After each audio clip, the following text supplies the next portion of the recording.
Hello family, मी अंकिता. 100 दिवसांमधला आज आहे 86वा दिवस आणि मस्तपैकी कॉफी पिऊन गुड मॉर्निंग झालेली आहे. तर आज मी चाललेली आहे मुंबईला. तर मस्तपैकी नाश्ता केला आणि नंतर मग गाडीत बसलो आम्ही.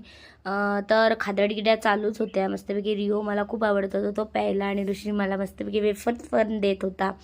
तर ते खात खात चाललेले, कारण मला खायला खूप लागतं. तर मस्त ऋषी पण बोलला मी पण येतो व्हिडिओमध्ये, त्याला पण घेतला. अजून दोघं जण आमच्यासोबत होते आणि मी फर्स्ट टाईम गेलेली अटल सेटूला. मला बघायचं होतं की कसं असतं ड्राईव्ह वगैरे.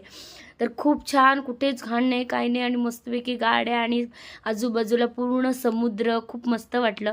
आणि मुंबईमध्ये भोदगा आहे हे मी पहिल्यांदा फील केलं, कारण ऐकून होते पण मी पहिल्यांदा गेले. त्याच्यानंतर मग पाणीपुरी शेवपुरी खायचं होतं आणि ज्या कामासाठी आम्ही गेलेलो ते हे काम आहे. मस्तपैकी आमच्या गाडीला कॅप आणायच्या होत्या आणि त्या मी आणल्या. सांगा कशा दिसतात. तर मुंबईला गेले आणि डीमार्टला नाही गेली असं कधी झालं आहे का. तर डीमार्टला गेलो आणि मस्तपैकी शॉपिंग केली.